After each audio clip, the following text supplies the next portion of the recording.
Welcome. My name is Megan Bott, and I am here representing the New Mexico Black Leadership Council. Thank you for joining us as we present to you Freedom Summer 20 by the New Mexico Black Voters Collaborative, an historic nonpartisan initiative to get out the vote in the Black community. In 2016, the Black voter turnout rate declined for the first time in 20 years, falling to 59.6% after reaching a record high 66.6% in 2012. That 7 percentage point decline is the largest on record for Black Americans, and we cannot take a chance on low voter turnout again. So we're taking action. The New Mexico Black Voters Collaborative is a nonpartisan collective designed to increase voter participation among eligible Black voters and allies in New Mexico. We unite with several local Black-led organizations in this movement as we act on outreach, education, and get out the vote strategies for the 2020 general election.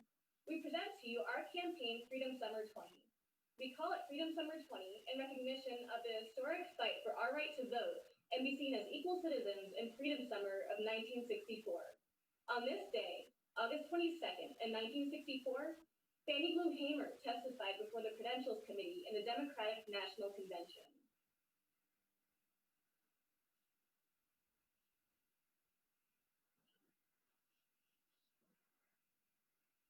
Is this America, the land of the free and the home of the brave, where we have to sleep with our telephones off of the hook because our lives be threatened daily, because we want to live as decent human beings in America? The former sharecropper who became a key voice in voting rights. Meet Fannie Lou Hamer. Born in Montgomery County, Mississippi in 1917, Fannie Lou quit school at 12 to work full-time in the fields. She eventually married and settled down on the same plantation she'd been raised on. Everything changed when she went to a civil rights meeting organized by her church. I'd never heard until 1962 that Black people could register and vote. So at 45, Fannie Lou tried to do just that. I went down the 31st of August to try to register.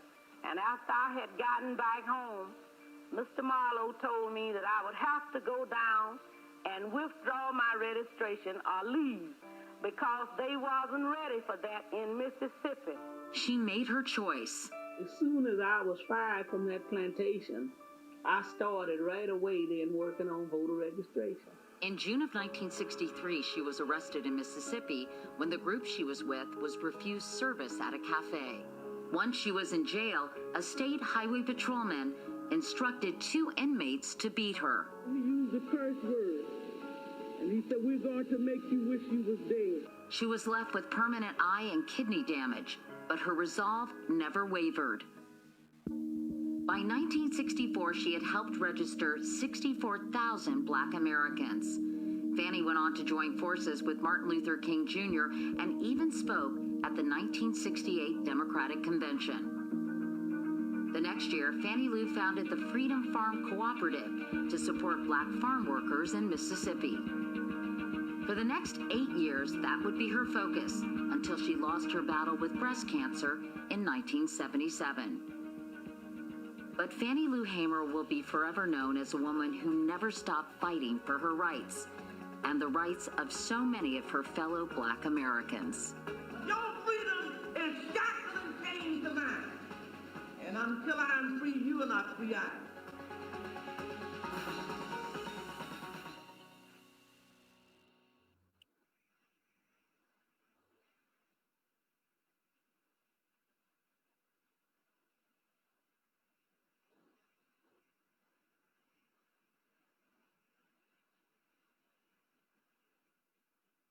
Fast forward to the year 2020, and unfortunately, we are still having some of the same conversations we were having back then in 1964.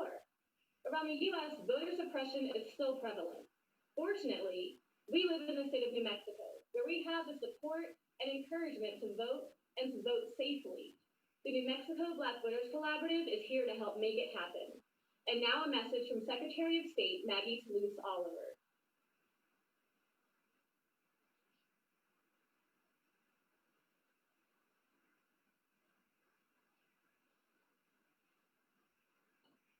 I'm Secretary of State Maggie Toulouse-Oliver, and thank you for having me here to join the New Mexico Black Voters Collaborative and all of you today for this gathering to emphasize the importance of voting in the upcoming November 3rd election. Voting is, simply put, how we make our voices heard in our democracy. It's how we hold our elected leaders to account, and it's how we put our values into action in the real world. I don't need to tell you how important it is for Black communities to vote and the long, difficult, and dangerous road that it took to get where we are today. Sadly, too many Americans still face far too many barriers to the ballot box, and unfortunately, those burdens still fall hardest on communities of color. But we strive here in New Mexico to make voting easy and accessible for everyone. And I truly hope you feel empowered to make your voice heard no matter how you decide to cast your ballot. There are many ways to cast a ballot in New Mexico, and both in-person and voting by mail are open to every eligible voter in the state. The first and maybe most important thing to do, however, is to make sure you are registered to vote or that your registration is up to date. I really can't emphasize this enough. Even if you're absolutely positive you know exactly how you're registered, you can check your registration today at nmvote.org, that's nmvote.org, and register online and just double check that that registration is up to date. Then tell your friends and family to do the same, make a plan to vote, and then get out there and make your voice heard. Our democracy depends on it. Thank you so much.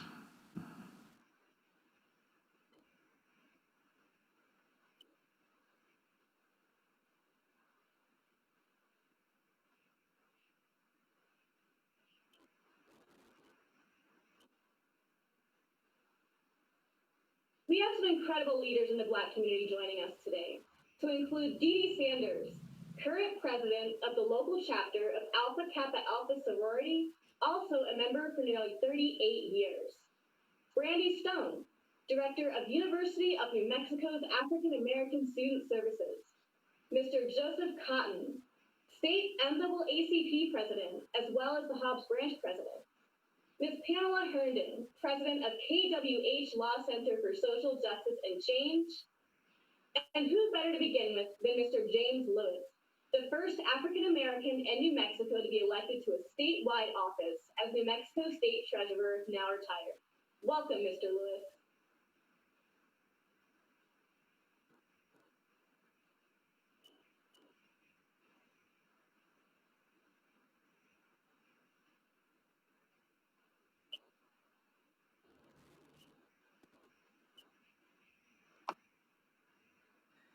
Can you hear me now? Okay. Good morning. It is an honor for me to represent Omega Psi Phi Fraternity, Inc. in the partnership with the New Mexico Black Voters Collaborative Freedom Summer 20. This is an historic enhancing communications, collaboration, cooperation amongst multiple organizations in order to mobilize New Mexico Black vote. Phase 1 is outreach, phase 2, education, and phase 3 is mobilization to get the vote out for the general election November the 3rd. The goal is to get everyone to exercise their right to vote. Many trailblazers before us, like Fannie Lou Hamer, John Lewis, paid a tremendous price so that we could have the right to vote. What's on the November 3rd ballot is educational justice, economic justice, social and racial justice, economic and criminal justice, health care, and others. We can't afford apathy and complacency to keep us from exercising our right to vote. Go vote by mail or in person. Thank you very much. Thank you, Mr. Lewis. And thank you everyone again for joining us today on a Saturday morning as we debut this very important initiative and roll out this multi-phase plan to get out the vote. Any questions from the press can be texted to 505-681-7468. We continue on to Ms. Dee Dee Sanders. Good morning. Thank you for this opportunity to be with such an amazing group. I am Dee Dee Hatch Sanders, the president of Iota Xi Omega chapter of Alpha Kappa Alpha Sorority Incorporated. We are one of the 9 Black sororities and fraternities that make up the Divine Nine, or better known as the Black Greek letter organizations. We have common goals and interests in empowering our community and providing service. Some of our goals include increasing participation in social and political engagement, philanthropy, health, and education. We bond in solidarity to strengthen the Black community, such as helping empower individuals and communities throughout the world. We are community service organizations. Alpha Kappa Alpha has a campaign called AKA Leads, LEADS, which stands for Learn, Empower, Advocate, and Decide. It's our initiative to get out the vote by educating, registering, mobilizing, and leading our community to the polls on November 3rd. We need creative ways to reach these goals, and these cannot be done without collaborations with each other, like-minded organizations who we have gathered today. It's important that we get young people to understand their strength and their power and just how important it is for them to take a hold of their lives and their future by going to the polls. We need everybody to get out. No excuses, no delays, no complacency. Take control of your voice. Let your voice be heard in your vote. Please vote. Thank you. Thank you. And now we continue on to Brandy Stone. Good morning. My name is Brandy Stone, and I'm the director of UNM's African American Student Services and special advisor to the President for African American Affairs. Our center serves as a retention program for Black scholars matriculating at the University of New Mexico. We do this work by cultivating Black excellence in our student population through academic discourse, leadership development, holistic health and wellness initiatives, as well as community engagement. And today, I'm challenging you to show up and show out with your peers to vote. This is a special message for the young adults. I want you to know that all you did this summer in the streets, on social media, hosting critical conversations, building coalitions, we need you to keep that same energy as we move towards elections. I know you can organize your peers. We saw it all summer, and we're so proud of you. Lil Baby said, you know, when the storm go away, then the sun shine. You got to put your head in the game when it's crunch time. They know we're a problem together. They know we can storm any weather. So now is the time you need to start rallying and take your protests to the elections. I'm challenging you to take what you are learning in the classroom and apply it to the ballot. All of your majors are connected to a policy issue, and that can be your first step of research. If you care about education, economic opportunities, criminal justice, social and racial justice, health, environmental and climate justice, and our Black community, get out and vote. Show up and show out. That's how we push the protests forward. That's how we honor our ancestors, and that's how we cultivate Black excellence in our community. So in the words of Fannie Lou Hamer, when I liberate myself, I liberate others. If you don't speak out, ain't nobody gonna speak out for you. Even in cities like Albuquerque, the most important thing you all need to know is Black voters matter more than ever. So speak out by casting your ballot and voting. Thank you. Thank you, Brandy. And now we're going to hear from Mr. Joseph Cotton.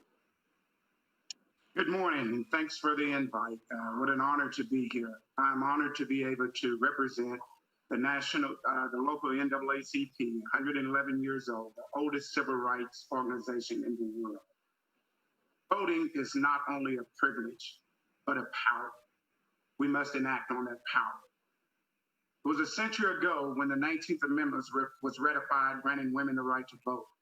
It took 45 years for the same women, Black women, to be able to have the same civil liberties as that. History-making moments are great, but they are transformative when we act on them. Therefore, I'm here to encourage everyone to vote, especially people of color. When John Lewis and so many crossed the Edmund Pettus Bridge, he didn't fear being beaten. He didn't fear being bloody. He didn't fear going to jail. He didn't fear anything. He had one thing in mind, and that was to vote. It is so important for us to get out and cast a vote. So many people have chosen not to show up at the polls. We're telling all those who have gone before us that we're not acting on our entitlement. The courage for John Lewis, the courage for Dr. King, and so many more And what they did for us today was a successful passage of the Voting Rights Act, signed 55 years ago, that ended the Jim Crow era of voter suppression. Today, there are other Jim Crow eras facing that we must tear down, fences that we must tear down to ensure our voting rights. It is so important. If I leave you with nothing else, this election year will truly be a defining moment in our nation's history. It is crucial we ensure all eligible Black voters we can cast their vote safely in November. Remember, the sacrifices made before us. We cannot sit on the political sideline and let someone else make decisions for us. We must not only vote, but we must make sure others vote. We must encourage family members, communities. We must get them to the poll. November the 3rd is a crucial day for us. I encourage everyone to please exercise your right. Vote. Thank you. Thank you. 2020 has been a banner year for women, including the 100th year anniversary of the women's suffrage movement, granting some women the right to vote. To discuss this in a bit more depth, we have Mrs. Pamela Herndon. Hello, my name is Pamela Herndon. I'm the CEO of KWH Law Center for Social Justice and Change. Our goal is to lift the well-being of women and children and families with children. And the best way to make sure that that happens is to make sure that everybody votes. So we've come up with a plan to help you understand what you need to do to be effective while voting. You know, we were led in this direction by a woman by the name of Pearl A. Hicks Foster, who was one of the original founders and organizers of the Women's Club of Albuquerque. And she helped to make sure that every single person in New Mexico was registered to vote after women got that amazing right. So this is what we're telling you to do. First of all, we want you to look at every single 18-year-old that is around you or near you who will be voting for the first time. Because this year, we're also celebrating the 50th anniversary of the year that 18-year-olds got the right to vote. What we want you to do is to make sure that they get registered, and to help you do that, we have worked very diligently with a group of organizations to create something called a QR code that will take each and every person directly to the Secretary of State's website where you can go to get registered to vote. You don't have to hunt for any location. That QR code will take you right there. Complete that registration form. The next step is to ask for a absentee ballot. We have a QR code for that too. You don't have to go look for where you fill out that application. You use our QR code and we'll take you right there immediately. After you get that after you complete your application, we're asking you to make sure that you mail it immediately so it is not delayed in any way by the post office or any other person, and wait for your ballot to come back. After that, we have small videos that will be utilized and available to you to show you how to absolutely complete your absentee ballot correctly to make sure that it is counted in the election.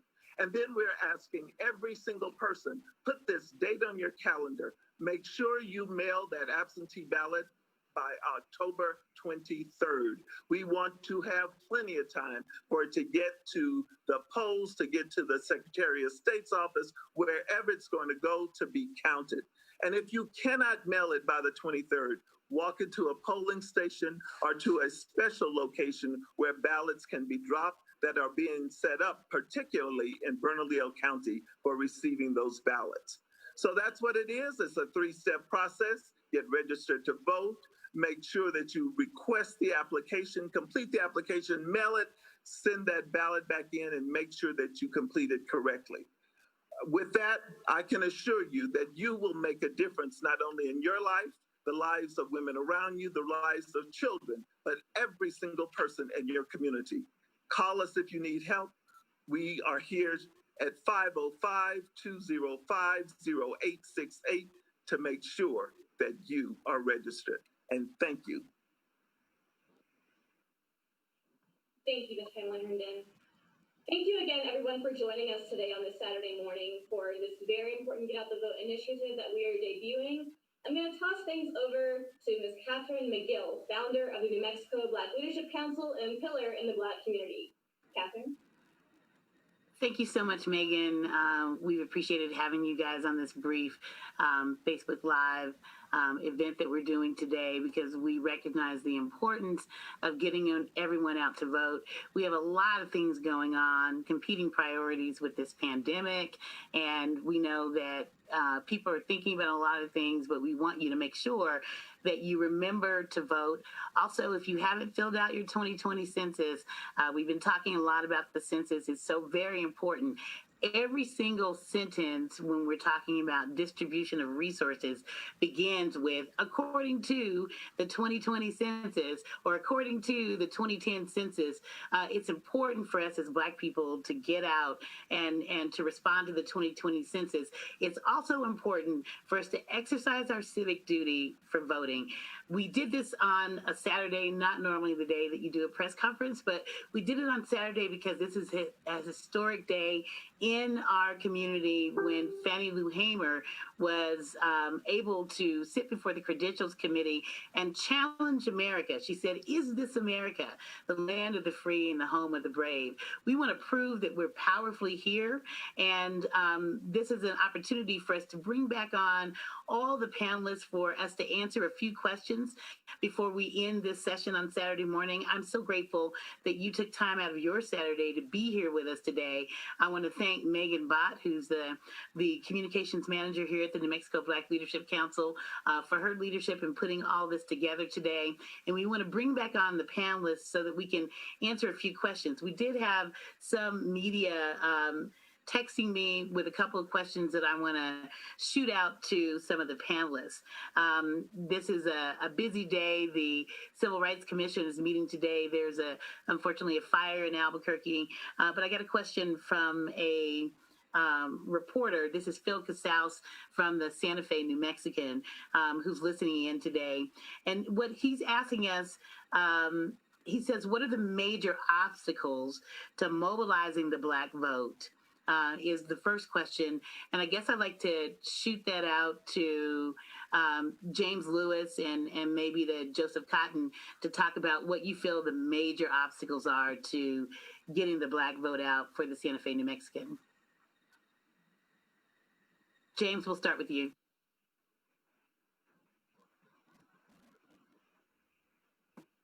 Can you hear me now? Yes. Hello?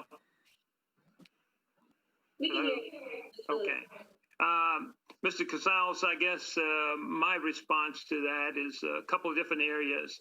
A lot of African Americans in this state and in this country, there's this thing that we call voter suppression.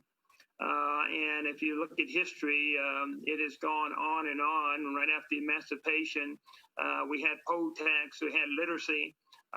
Over the current years, we are talking about not having enough polling places. We are talking about issues going on with the post office today, whether people's vote will be counted. So trust and mistrust of the system is one of the big issues there, and whether it works for you or it works against you. And so these are some of the antagonistic issues that the African American community has had to face. Just one other thought that I have, because I think there's many, many others in reference to getting out to vote, is that a lot of the folks have had the opportunity to say my vote don't count. And we're trying to say it does count. And because they've been so frustrated, they've been so disgusted with what the system is. So policies and procedures that are promulgated. We've talked about environmental justice, injustice. We've talked about the health care, not having access, not having affordable health care. All of these things sort of compound the problem in reference to the African American voting. Thank you. Thank you, Jane. If we could hear from Joseph Cotton, the statewide president for the NAACP, about just very briefly what you think the issues are for mobilizing the Black community in voting. Agree. I agree so much. Thanks for that question with James Lewis. You know, we focus a lot of times on obstacles, what stops us from doing things, what do we need to do. What we're doing today is a great start to hurdle over some of the obstacles that have stopped us in the past for voting. Right now, educating the community, the Black community. We have the power to vote. We know to vote. But right now, we're faced with a pandemic that is causing us to do things the way we're doing it today. That's an obstacle of today's time. So many have already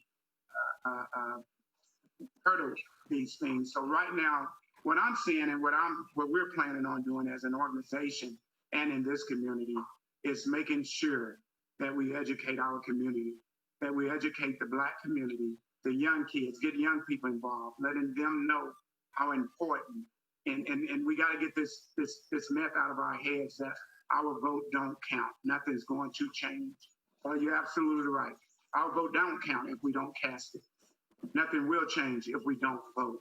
So we have to just focus on the positive and the things that we need to do beginning today and moving forward on how we mobilize, how we energize, how we get the message out to the Black community to make sure that we come out in mass numbers and make a difference. Thank you. Could I add just one footnote to that? Yes, go ahead, James. You know, one of the other things that I think that is really current today, and that's this issue we call voter ID. You know, if people realize how that started back in Louisiana and in New Orleans, a lot of the folks lived in the urban area, African Americans, and they rode public transportation, but they said you got to have a driver's license to be able to vote. Well, most of them didn't have a driver's license because they used public transportation. And that's been something going all across the country here is in the state of Texas. I think you had to have 6 different pieces of voter ID to be registered to vote. So those are impediments. We should be making it easier, not harder, to vote. Thank you, Jane. And the second part of Bill's question was related to something that we deal with a lot in the Black community, related to, quote unquote, our relatively small numbers of African Americans in New Mexico, and where do we hope to make an impact? This is coming from the Santa Fe New Mexican. I'd like to shoot this out to Brandy Stone from UNM African American Student Services first, and then when you're finished answering, Brandy, if we could go to Dee Dee Hatch Sanders from the Alpha Kappa Alpha sorority and local chapter Iota Xi Omega, and also representing the Divine Nine.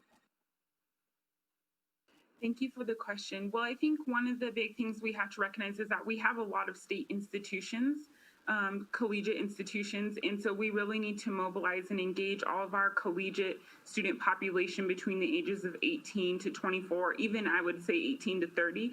And so one of the challenges that we just need to do a better job of educating is that those that are out-of-state students that are moving in sometimes get confused and think that they can't register to vote because their home address might be in Louisiana or Texas, but if they're living in the dorms, they can register with that address to mobilize to vote. So we need to recognize that we have a lot of small pockets of micro-Black communities in all these higher education institutions, and we can connect them to our larger community organizations such as the NAACPs and the Divine Nine organizations and the New Mexico Black Leadership Council. Thank you so much, Brandy. And Dee Dee? Thank you. I must agree with Brandy, and that we just have to get the word out and educate our young people. There are so many of them that, you know, they'll keep up with the latest Nike sales and concerts and TikToks, Instagram.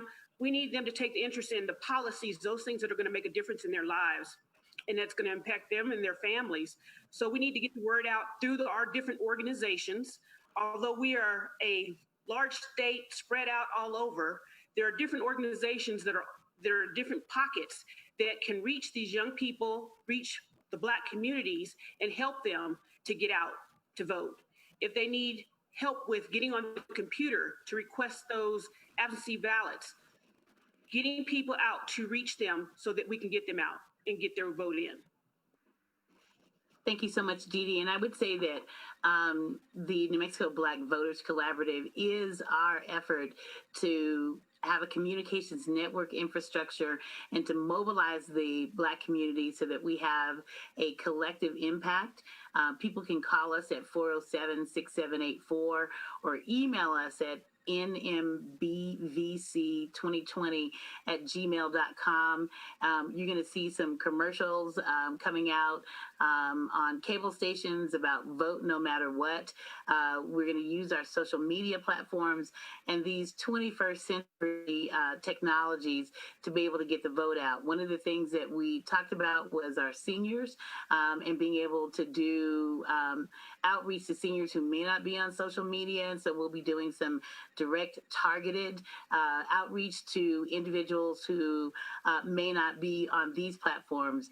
But what we want to make sure we get out there is that every single vote counts, and any kind of question that we get about whether or not there's enough of us to matter, all of our votes matter, and we want to make sure that everyone understands that we all do matter and that each one of those votes counts. And in our chat today, Trevin Williams or Curtis Spencer from the Omega Psi Phi fraternity, one of our founding members of the collaborative, said each one take two. So we'll be getting people out to the polls, and I think our coordinated efforts are how we hope to make an impact, and in fact, not just how we hope to make an impact, but how we will make an impact. Now, I've been seeing some things in our Facebook Live chat that I want to bring up to the panel. We have a few more minutes, and again, I want to thank you guys so much for being here. People are talking about, and I need to make sure that we understand that this is a nonpartisan collaborative.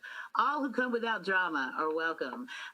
We are just wanting to make sure that we increase voter participation. You heard from Megan at the top of the hour that Black votes decreased in 2016 by an alarming rate. We're going to do our part in New Mexico to make sure that that doesn't happen in 2020. But we're hearing a lot about the fact that this race really is about local, the down ticket, and we want to figure out what we're going to do about those down ticket races and how we're mobilizing people to participate in everything that's happening with us here locally.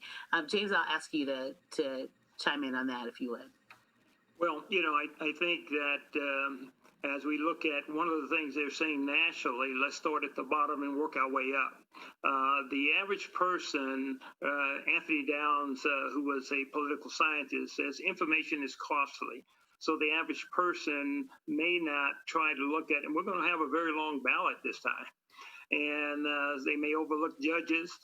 One of the things that I found out is you may have a president, but the positions that are closest to us, they talk about local government, city, county, state.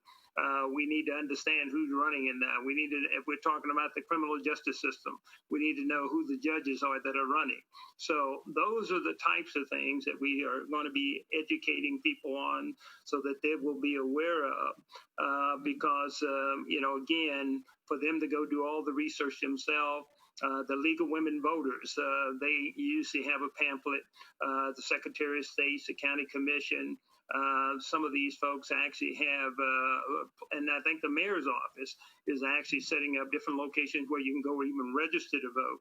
So we need to make people aware of these types of things. But I think those are some of my thoughts in reference to what we should be doing there. But it is not the easiest thing in the world to get everybody used to a long ballot because it's going to be on two sides.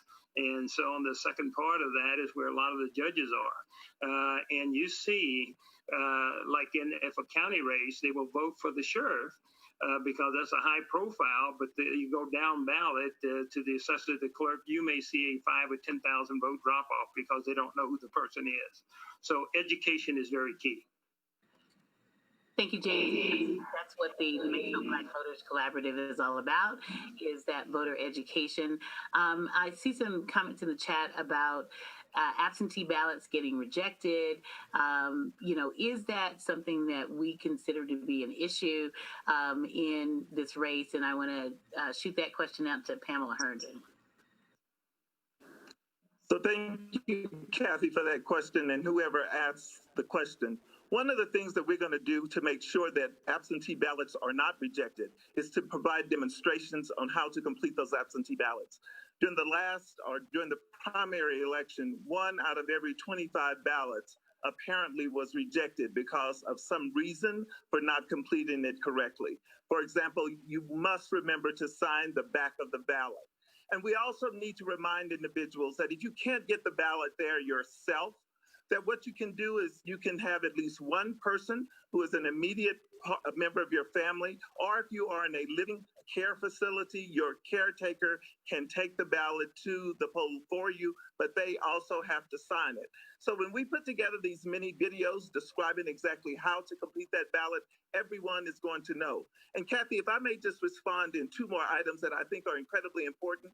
We want people, particularly employers, to remember that many of the essential workers are African American, and you need to make sure you give them time off to go vote.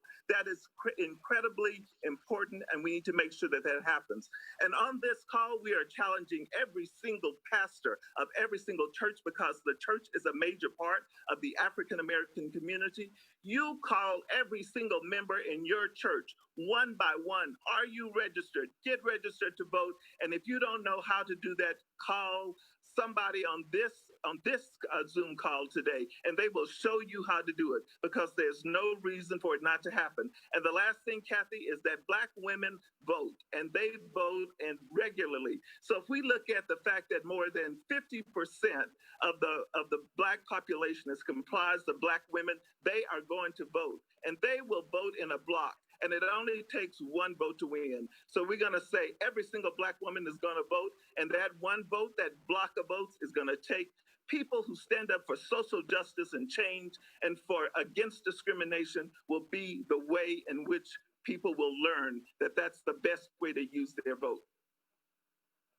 Thank you very much. And I do want to say that we have other questions in the chat that are particularly partisan about the Black vote being democratic, and that, it's an assured fire thing that Black people are going to vote as Democrats. And so certainly that's a conversation that's going on in our community. Someone's asking if we've asked Kamala Harris to visit the state. We hope that all of our candidates are going to want to visit the state, however they do that, virtually or in person. But the New Mexico Black Voters Collaborative is not a partisan initiative. It is about increasing voter outreach and education. So we hope to make an impact everywhere we go in terms of increasing that voter outreach. We also have some information in the chat about becoming a registrar, and we will have information about becoming a registrar in the state of New Mexico. And there have been, we thank the Secretary of State for making it easy for us to vote in New Mexico. Same-day registrations, early voting sites, and they're plentiful. We're not experiencing some of the really hardships that some of our southern states are experiencing with not having enough polling places. We have enough. I want to just ask Brandy Stone from UNM, sort of representing our young people and the youth vote. What is it going to take to overcome the distrust that young people have of the system, or feeling like the system is binary and wanting to just not vote at all? What do you plan to do, or what do you think we can do to overcome that? Well, I'll share that some of the things that we have done in the past, and so Ms. Didi might want to chime in, but the Tau Phi chapter of Alpha Kappa Alpha Sorority, that's the undergraduate chapter at UNM, does an excellent program every election season where they come in and they talk about each of the policies to students. They help them connect some of our local candidates to the larger national issues, and so it allows students to kind of ask those questions. I see that Dr. McIver asked, how can we ensure young people, that the moderate candidates will support progressive policies. And so I think the Tau Phi chapter has done a really good job of that. But as an office, we need to be bringing in some of our community leaders and champions on some of these topics to come in and talk with students and to connect with them. So I think we need to bring in the New Mexico Black Voters Alliance to speak directly with students and allow them to ask whatever questions they have, regardless of if they lean towards the right or the left. Thank you so much, Brandy. Dee, did you want to chime in on that? I just want to say thank you, Brandy, for mentioning the Tau Phi chapter of Alpha Kappa Alpha. Right now, in these current times that we're living in, a lot of us aren't able to go out and do large group meetings. So coming up with creative ideas virtually and bringing in those leaders to speak to the young people and tell them and explain to them how these policies are going to affect their lives so that they know how important their vote is. So I appreciate that plug in for the chapter and the things that we try to do within the community involving our undergraduates as well. We've got to start with them young. And a lot of that happens as, parents, when we start taking our kids with us to the polls. So they start there. So then when they get to the university, as Brittany said, when they go off, whether they're local or they're going out of state, they still can vote. Don't use that as an excuse not to get involved. Thank you so much, Dee Dee. And I will tell you that a part of our multi-phase plan is that we will be working on getting out the vote, taking people to the polls. Again, I want to give you our phone number, 407-6784, or if you want to email us, the New Mexico Black Voters Collaborative email, N as in Nancy, M as in Mary, B as in boy, V as in victory, C at 2020@gmail.com. You are welcome to email us. We will help people get out to the polls. And I do see from Marjorie Germain, a question about getting people involved instead of telling them to vote. And that is so true, that we want to get our young people involved and not just tell them that they have to vote, but let everyone know who is wondering about whether or not their vote counts, that there's something in it for you. We are just going to sign off today by thanking everyone who took part in the collaborative. We're still accepting members of our collaborative. If you'd like to participate with us, you can go to our Gmail account at nmbbc2020@gmail.com, or you can call us at 407-6784. We'd like to thank the brothers from the Omega Psi Phi fraternity for reaching out to say, let's bring everyone together to do this voters collaborative. We want to thank the Secretary of State for participating with us and providing some resources. And we have some great allies. Common Cause New Mexico is allied with us, New Mexico PERG. Everyone understands that voting is really important, and I see something in the chat that says voting is getting involved, and but we have to tell people why it's important. So I want to thank all of our panelists today. You guys totally rock, and we're going to rock this vote. Thank you, Brandy Stone, Director of the University of New Mexico African American Student Services. Thank you, Dee Dee Hatch-Sanders, who is the president of the Iota Xi Omega chapter, local chapter of Alpha Kappa Alpha. Thank you to James Lewis, who was the very first African American elected to a statewide office in New Mexico, retired state treasurer, for his insight. Thank you to Joseph Cotton, president of the Hobbs chapter of the NAACP, and also the president of the NAAC statewide. Thank you to Pamela Herndon, here representing the suffragette movement and what's happening with women in the vote. They have an event coming up next week that we hope you'll join.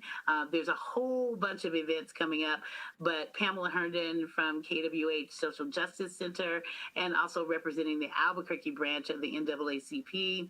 And I think I got everyone. I want to thank our staff, Megan Bott, who is our communications manager and has been our moderator today, for all the hard work that she's done, and Jordana Thompson, who's handled our technical direction today. So if you'd like to get a hold of us, call us. We still take phone calls, 407-6784, or shoot us an email at nmbbc2020@gmail.com. And I'll leave you with this. My name is Catherine McGill. I'm the director of the New Mexico Black Leadership Council. Vote no matter what. Thank you so much. Thank you.